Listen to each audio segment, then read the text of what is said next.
চাচতো বহিন যাকে আমরা বলি চাচার বেটি, বলছে ভাই আমি ওকে খুব ভালোবাসতাম, প্যার মহব্বত করতাম, তাকে খুব ভালোবাসতাম তাকে।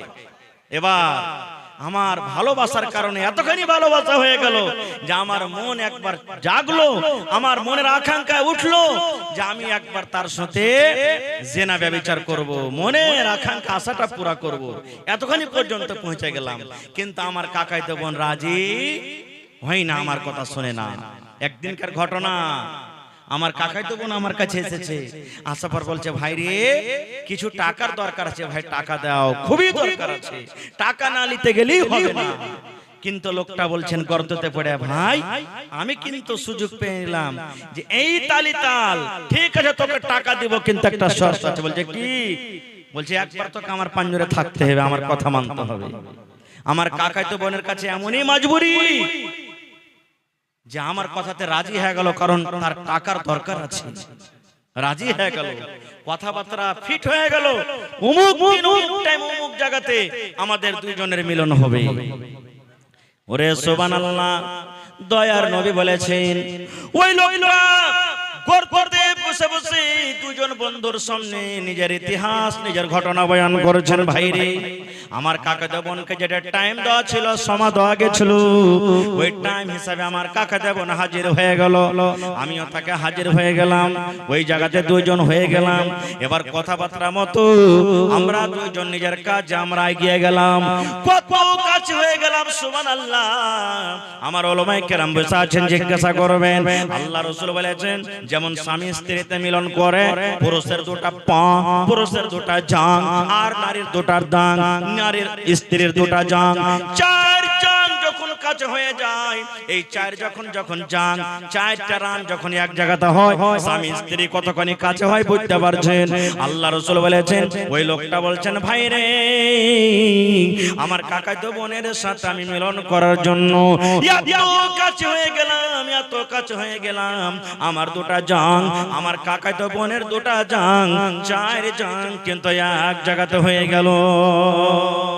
এবার আমরা কাজ শুরু করতে যাব, এরকম টাইমে আমার কাকাতো বোন কাঁদতে লাগলো, চোখ দিয়ে ঝরঝর ঝরঝর করে পানি ঝরতে লাগলো। এইবারে আমি তাকে জিজ্ঞাসা করলাম, বোন রে তুমি কেন কাঁদো? তোমার সাথে আমি জবরদস্তি করিনি, রাজি খুশিতে তুমি আমার কাছে এসেছো, কি ব্যাপার তুমি কাঁদো কেন? কান্দার কারণটা কি? এবার লোকটা গর্ততে পড়ে পড়ে বলছেন, আল্লাহ আমার ভাইরা শোনো, ওই আমার কাকাতো বোন আমাকে বলতে লেগেছে, ভাই রে যে কাজটা তুমি করছো এটা ঠিক কাজ নাই রে ভাই। এই ভাই যে টিপে তুমি খোলো, যেই বোতলের মুখ তুমি খোলো, এটা শুধু অধিকার আছে আমার যে স্বামী হবে, যে আমাকে মোহর দিয়ে বিয়ে করবে, আমি যার স্ত্রী হব, যে আমার স্বামী হবে, ওরে শুধু এটা হক, ওই ছাড়া দুনিয়ার এটা কোনো মানুষের জন্য জায়েজ নয়। ভাই রে তুমি যে আজকে আমার সাথে এই কাজটা করছো, দুনিয়ার কোনো মানুষ না জানতে গেল, দুনিয়ার কোনো মানুষ দেখতে না গেল, আল্লাহ জানছেন, আল্লাহ দেখছেন। এই জন্য ভাই আমি তোমাকে বলি, আমার এই ঠেপে তুমি খুলিও না, আমার শুধু তুমি ব্যভিচার করিও না ভাই, তুমি আল্লাহকে দেখে ভয় করো। নারে তাকবীর। কাকে দেখে ভয় করতে বললেন? জোরে বলেন, আল্লাহকে দেখে ভয় করো। এবার লোকটা বলছেন, ভাই রে যেমন আমাকে বললেন আল্লাহকে দেখে ভয় করো, ডর করো, এত কাছে থাকা সত্ত্বেও আমি তার সাথে আর জিনা ব্যভিচার করলাম না, আর জিনা ব্যভিচার করলাম, আমি ছেড়ে দিলাম, যা বোন তোকে আজাদ করে দিল, আর যে টাকা তোকে দিয়েছিলাম সে টাকাও ছেড়ে দিল, তোকে ফেরত নিব না। এবার ঘটনাটা বলার পর আল্লাহকে বলছেন, আল্লাহ জি এই গর্ততে পড়ে আছি, আল্লাহ এই খালটাতে পড়ে আছি, আল্লাহ এই রব্বুল আমিন এই কাজটা যদি তোমার ভয়ের কারণে করে থাকি, আল্লাহ হে আল্লাহ যদি এই কাজটা আমি তোমাকে ডরের কারণে, তোমার জাহান্নামের ভয়ের কারণে করে থাকি, আল্লাহ আজকে যে মুসিবতে আমরা পড়ে আছি, দয়া করে তুমি এই মুসিবত থেকে আমাদেরকে বাঁচিয়ে না। দয়ার রাসূল বলেছেন যে যেমনই এই নিজের ঘটনাটা আল্লাহর সামনে রাখা, পাথর, যেই পাথর তিনজনে হটাতে পারলো না, এক চুল পরিমাণ হটলো না, পাথর সরসর সরসর করে হটতে হটতে তিন ভাগ করে এক ভাগ পাথর আপনি আপ ফেটে গেল। দেখলেন, আল্লাহকে দেখে যদি ডরান, আল্লাহকে দেখে যদি ভয় করেন, আল্লাহ তাবারাক ওয়া তাআলা দুনিয়ার মুসিবত আমার আপনার আল্লাহ দূর করে দিবেন। যেমন এই ঘটনা থেকে আমরা বুঝতে পারলাম। আর একটু আগা চলে, আল্লাহ রাব্বুল আমিন এই পৃথিবীতে জান্নাতের অনেক নিয়ামত দান করেছেন। তার মধ্যে হলো একটা কি, দুধ। দুধ হলো আল্লাহর একটা বড় নিয়ামত। আপনার এলাকাতে যারা দুধ বাড়িতে রাখছে বা বেচছে, দইয়েরকে দিচ্ছে, পানি মিশাল করে না ভাই? কিন্তু এটা গুনার কাজ, পাপের কাজ। দুধে পানি মিশাল করিয়েন না ভাই জীবনে। হ্যাঁ, বাড়িতে খাইবেন মিশাল করেন, মানা নাই। 1 কিলো আছে, 1 কিলো পানি মিশাল করে দেন, বাড়িতে না খাইবেন বেশি করার জন্য। কিন্তু দুধে পানি মিশাল করব আর দিয়া বিক্রি করব, বেশি ওজন হবে, টাকা বেশি হবে, এটা হলো গুনার কাজ, হারাম। এটা চলবে না। হায়রা তোমার ফারুক রাদিয়াল্লাহু তাআলা আনহু যখন খলিফা হলেন, রাস্তা দিয়ে একদিন হেঁটে চলেছেন, গ্রামে গ্রামে হাঁটছেন। কে জানি কোন বাড়িতে খাবার আছে, কে পেরেশানিতে আছে, কার স্বামী বাড়িতে নাই, কষ্টতে আছে, এগুলা দেখাশোনার জন্য নিজের গদ্দি, নিজের সিংহাসন ছেড়ে গ্রামে গ্রামে হাঁটছেন। হাঁটতে আছেন রাতের বেলাতে। রাতে আপনি শুতে থাকবেন, বসে থাকবেন বাড়িতে, রাস্তা দিয়ে কে হেঁটে গেল না গেল আমি আপনি জানতে পারবো ভাই? জানতে পারবো না। রাস্তা দিয়ে হেঁটে চলেছেন, হাঁটতে হাঁটতে দেখছেন এক বাড়িতে মার বেটিতে ঝগড়া করছে, কথা বলা বলি হয়েছে। কি কথা? মা বলছে বেটিকে, বেটি রে, আরে যা দুধ খানে পানি দিয়ে দেখা, খানিক দে, বেশি করে দে। মা বলছেন বেটিকে, বেটি যা দুধ খানে পানি মিশাল করে দে, দুধ খানে পানি মিশাল দিয়ে দিবি তো বেশি হবে, ওজন হবে। এবার বেটিকে কেমন, দুধে কি পানি মিশাল করতে হয়? তোমার ফারুকের মুখ থেকে শুনিসনি যে দুধে পানি মিশাল করতে হবে না, এটা হলো গুনার কাজ, পাপের কাজ, এতে গুনাহ হবে, আমি পারবো না এটা কাজ করতে। এবার মা তখন বলছেন, বেটি রে, এখন ওমর ফারুক দেখতে পাই না, ওমর ফারুক কিন্তু এখন শোনে না, ওমর ফারুক এই জায়গাতে নাই। যারা বেটি যা যা যা, আর দুধে তুই পানি মিশাল করে দে, যা। ওমর ফারুক তো দেখতে পাই না এখন, আর ওমর ফারুক এখানে নেই, ও জানতে পারবে না আমরা কি করব না করব, যা পানি মিশাল করে দেগা। কিন্তু ওমর ফারুক রাদিয়াল্লাহু তাআলা আনহু তাদের দরজাতে দাঁড় হয়ে শুনছে। এবার সুবহানাল্লাহ, এই আমার মায়েরা খালারা, বেটিরাকে পড়ান। বেটিরাকে যদি পড়াইবেন, সমাজ থেকে বুরাই শেষ হবে। সমাজ থেকে যেগুলা বেধর্মের কাজ, শরীয়ত বিরোধী কাজ আস্তে আস্তে দূর হয়ে যাবে। আজ থেকে 15-20 বছর আগে দেখবেন, যখন বাড়িতে বিয়া শাদী লাগতো, তখন কত গীত গাইতো মা খালারা, গাইছে লোকে কাহিনী। আর এখন আস্তে আস্তে ঘরে ঘরে পড়ালেখা হয়েছে। এখনকার বেটি ছেলে গেলা বলেন যে 5টা গীত গাহা, হিম্মত নেই যে গাইতে দিবে, মানে জানে না পড়াতে গেলে বুড়াই আপনি আব্দুর হবে। এবার মার কথা শুনে বেটে বলছেন, মা গে আমি এটা কাজ করতে পারবো না গে মা, এটা কাজ আমার দ্বারাতে করা হবে না। বলছে, মা গে উমর ফারুক যদি জানতে না পারে গে মা, উমর ফারুক যদি দেখতে না পায়, তাহলে যেটা উমর ফারুকের রব, যেটা আমার রব আল্লাহ তিনি দেখছেন। উমর ফারুক যদি জানতে না পারতে গেল, আল্লাহ জানছেন। উমর ফারুক যদি দেখতে না পায় তো আল্লাহ দেখছেন। এই জন্য মা আমি এটা কাজ করতে পারবো না। কথাবার্তা শোনা পর চলে গেলেন বাড়ি। ভোর হলো, একটা লোককে বলেন, হাই ও ওই উমুক বাড়ির একটা মেয়ে আছে, ওকে ডেকে নিয়ে এসো, আমার দরবারে যাও। এবার উমর ফারুক এসে বাড়িতে বেটারাকে পরামর্শ নিয়ে বসে গেলেন, বেটারে আমি তোমাদের জন্য একটা খুব সুন্দর মেয়ে দেখেছি, দিনদার নেককার। বেটা তোমরা কেমন আছো যে ওই মেয়েটাকে তোমরা বউ করবে, স্ত্রী করবে? সুবহানাল্লাহ। এই দিনদারি নেককার দেখে হযরত ওমর রাদিয়াল্লাহু তাআলা আনহু, যিনি আমিরুল মুমিনিন, মুসলমানের রাজা, সুবহানাল্লাহ, তার দিনদারি দেখে তাকে বউ করে নিলেন। আজ আমরা করব ভাই, বহু দেখতে গেছি। আইবারিকে বলে দিয়েছি, ভাই 4 লাখ টাকা ডিমান্ড আছে, কিন্তু 3.5 লাখ টাকার কম রিশতা হবে না ভাই। কত লোককে বলছি, আমি মৌলভী সাহেব মানুষ, আমার তো কোনো পয়সা কোটির কোনো লাভ নাই, ডিমান্ড নাই ভাই। বড় বেটা জানে, যা জানে ওই করবে, সব বড় যা ওই জানে, ও যা করবে তাই করবে। এই দেখেন ভাই, আজ এই ফোন যেই যেটা এমন জিনিস যাতে একটা মৌলানা চলে গেছে, তার ভিতরে হাজী সাহেবও চলে গেছেন, নমাজিও চলে গেছেন, বেনমাজিও চলে গেছেন, সব আমরা এক হয়ে গেছি। তবে সবাই নেই, আল্লাহর বান্দা এখনো দুনিয়াতে আছে যে বিনা টাকাতে বিয়ে করছে। নেই? মেলায় আছে এরকম, দুনিয়াতে মেলায় আছে ভাইরে। এই জন্য আল্লাহর যদি ভিতরে ডর থাকে, মানুষ পাপের কাজ করবে না। একটা ঘটনা আপনাদের সামনে আর তুলছি, বাস 5 মিনিটে ঘটনাটা বলবো। আল্লাহকে দেখে কেমন করে ডর করবেন। এক রাজা, আমার কাছে একটা বাংলা কিতাব আছে, গল্পের মাধ্যমে জ্ঞান। গল্প করবেন তো জ্ঞান বাড়বে, কিতাবটার নাম। আমাদের গল্প খালি উমুক হাজি এরকম হবে, ওই মৌলবীটা তো ওয়াজ করছে ভালো, সালা ওই এরকম ওরকম বে নামাজ পড়ছে, ওর দাড়ি তো বড় বড়, ওর নামাজে কান দিবে না। এগুলা গল্প নাকি? মানে এক অপরের খিপত করা আমাদের গল্প। কিন্তু ওই কিতাবে লিখছেন যে এক রাজা নিজের গদ্দিতে বসে আছেন, একটা ফকির চলে এসেছে চাইতে। আচ্ছা বলছে, রাজা মশাই আমাকে কিছু দেন, ভিক্ষা দেন। রাজা যা তাওয়ার দিলেন। এবার রাজা বলছে, হারে বাবা, তুমি তো দরবেশ ফকির মানুষ, তো তুমি আমাকে এমনই কোনো একটা মন্ত্র দিয়ে যাও, যে মন্ত্রটা যদি আমি পড়ি তা আল্লাহর ডর ভিতরে আমার ঢুকবে। মদ বলে আমার ডর হয় না, এরকম তুমি কোন মন্ত্র দিয়ে যাও তো। ফকির বুঝা সুঝা করে কইছে, হারে ই হলো একটা রাজা আর আমি হলো একটা ফকির, আমার মতন লোকের কাছে মন্ত্র শিখবে। ভাবা চিন্তা করে তান কইছে যে, রাজা মশাই আপনাকে একটাই ছোট্ট মন্ত্র দিয়ে যাব, কি আপনি মদকে স্মরণ করেন যে একদিন মরতে, জোরে বলেন একদিন মরতে হবে, এটি খালি স্মরণ করেন। চলে গেলেন। রাজা যখন যখন সিংহাসনে মনে হয় একদিন মরতে হবে, একদিন মরতে হবে, একদিন মরতে হবে, একদিন মরতে হবে, এইটাই খালি মুখ দিয়ে কথা, আর কিচ্ছু নাই। আচ্ছা কহেন তো, এই কথাটা মুখ দিয়ে খালি বাহির করতে গেলে আল্লাহর ডর ভিতরে ঢুকে যাবে? ঢুকবে ভাই?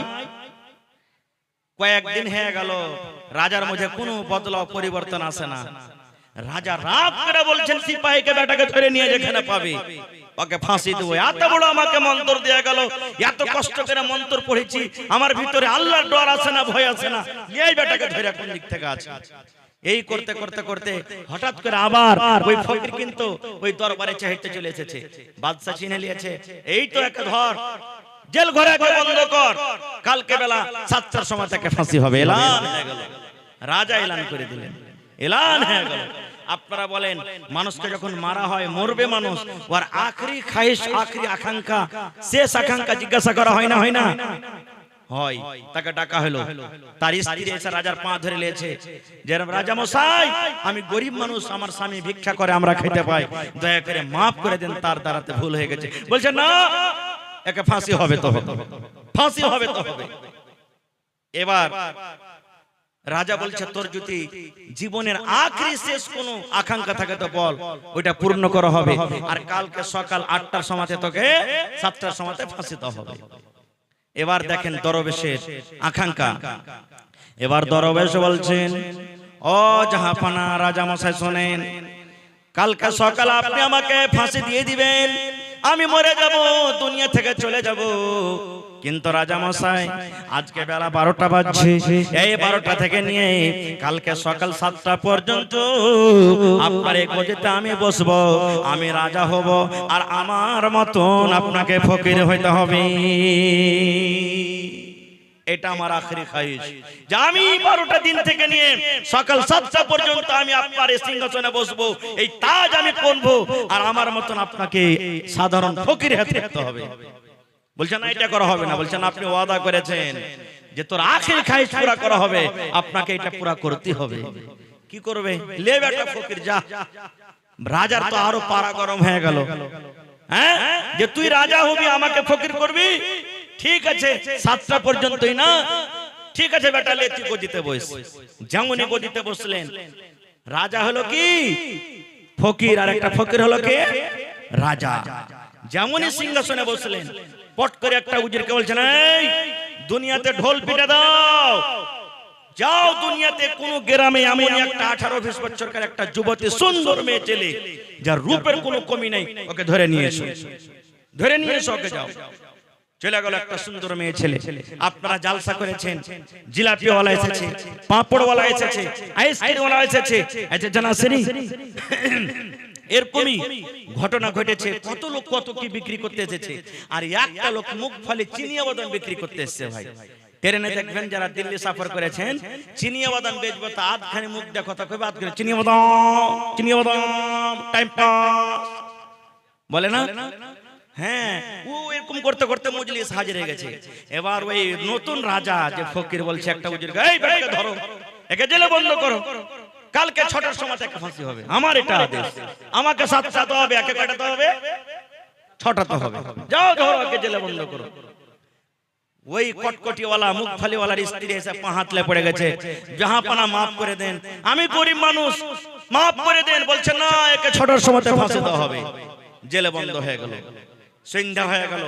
সুন্দরী মেয়ে ছেলেকে বাদশার সামনে হাজির করে দেওয়া হলো। এবার নতুন রাজা ওই মেয়ে ছেলেটাকে বলছেন, ও আল্লাহর বান্দি, তোমাকে একটা কাজ করতে হবে। বলছে এখন কয়টা বাজলো? বলছে এখন সকাল, এখন সন্ধ্যা 6টা হয়ে গেল। বলছে আল্লাহর বান্দি, এই জেল ঘরে, ঘরের ভিতরে একটা চিনিয়া বাদামওয়ালাকে বন্ধ করা আছে, একটা কটকটিওয়ালাকে বন্ধ করা আছে। রে আল্লাহর বান্দি, একটা চিনিয়া বাদামওয়ালাকে ঘরের ভিতরে বন্ধ করে দেওয়া হয়েছে। সকাল 6টার সময় তাকে ফাঁসি দিয়ে দেওয়া হবে, সকাল 6টার সময় তাকে ফাঁসি দিয়ে দেওয়া হবে। আল্লাহর বান্দি, এখন সন্ধ্যা 6টা থেকে নিয়ে সকাল 6টা পর্যন্ত একবার তার সাথে তোমাকে জেনে ব্যভিচার করতে হবে, তাকে তোমার রূপে, তোমার ময়ের জালে তাকে ফাঁসাইতে হবে।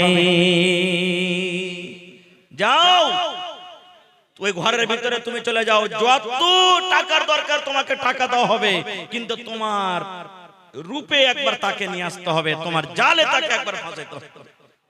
ভাই, সুন্দরী মেয়ে ছেলের জাল থেকে বাঁচাটা সহজ যে ভাই, বাঁচাটা সহজ।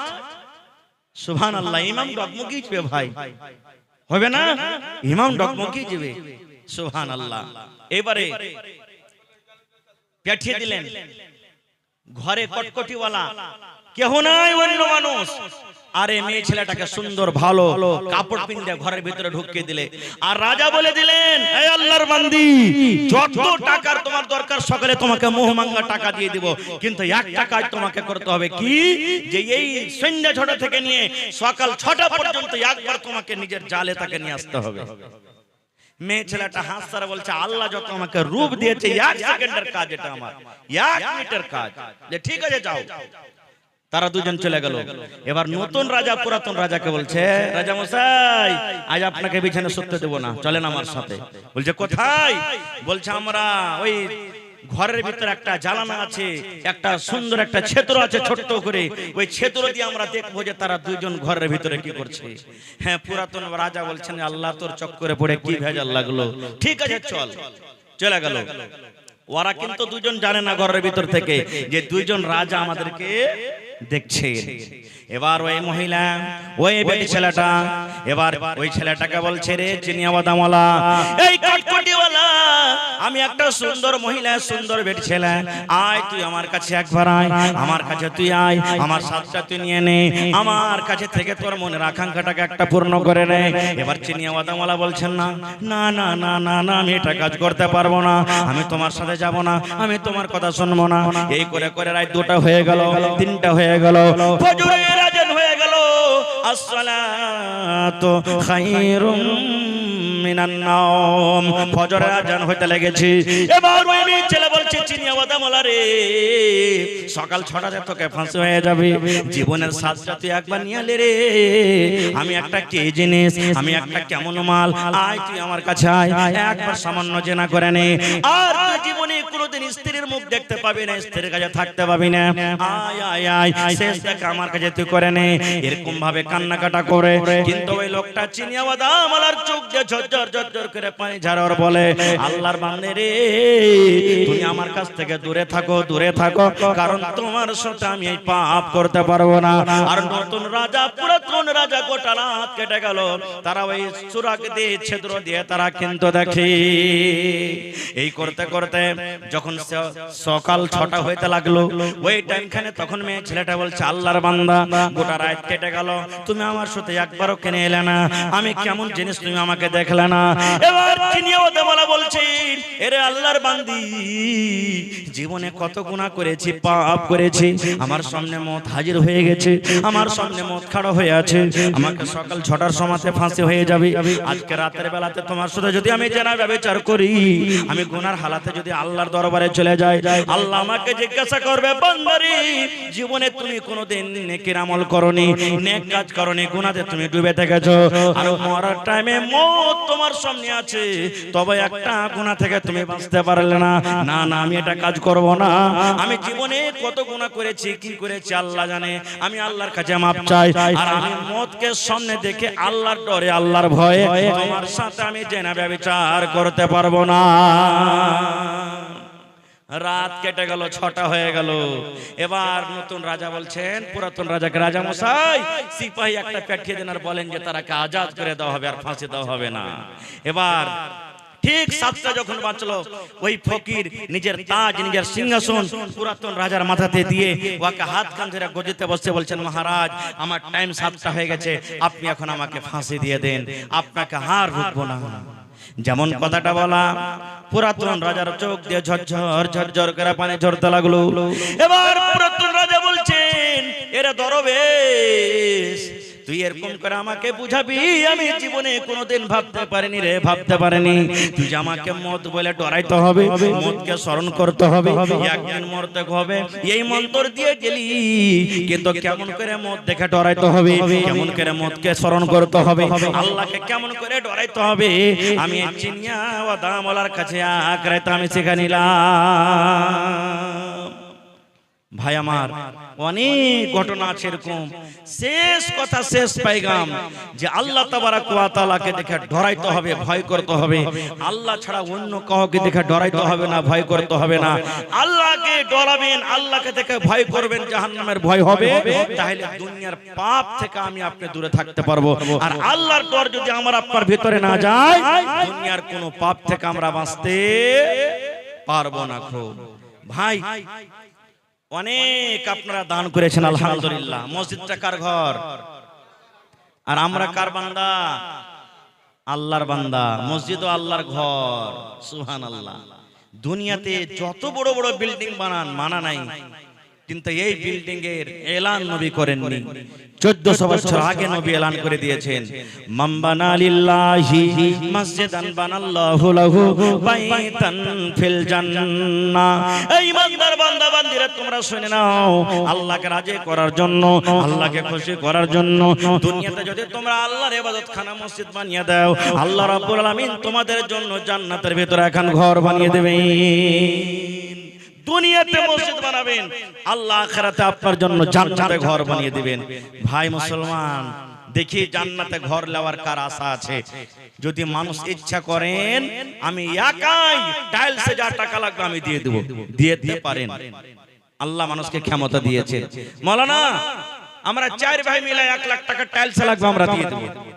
দেখি কোন একটা আল্লাহর বান্দা খাড়িয়া জানতে এরকম কোন মার্দে মুজাহিদ, মাওলানা 1 কাঠা জমিন বিক্রি করে যা টাকা হবে আমি দিয়ে দেব মসজিদে, মাঠের হোক, বছর জমিন হোক, চষক হোক, যে কোনো জমিন হোক, মাওলানা 1 কাঠা জমিন বিক্রি করে যা টাকা হবে আমি মসজিদে দিয়ে দেব। দেখি এরকম কোন আল্লাহর বান্দা বান্দি আছেন? দেখি কোন আল্লাহর বান্দা বান্দি আছেন 1 গাড়ি বালু কিংবা সিমেন্ট কিংবা 1 কুইন্টাল রড কিংবা 1000 ইট দান করতে পারবেন? একটা লোক কম করে বিসমিল্লাহ করেন। দেখি কোন আল্লাহর বান্দা আছেন এই মজলিসের মধ্যে, ছোট বড়, মা, খালা, দাদি, নানি, মায়েরাকে বলবো, গলার হার, নাকের নাকমণি, হাতের আংটি, পার পায়াল, দেখি কোন আল্লাহর বান্দি আছেন আমাকে দিবেন। এই রাতের বেলাতে আল্লাহর দরবারে দোয়া করব, কে জানি আল্লাহ কখন কার দোয়া কবুল করবেন। বলেন, আছে নাকি এখানে?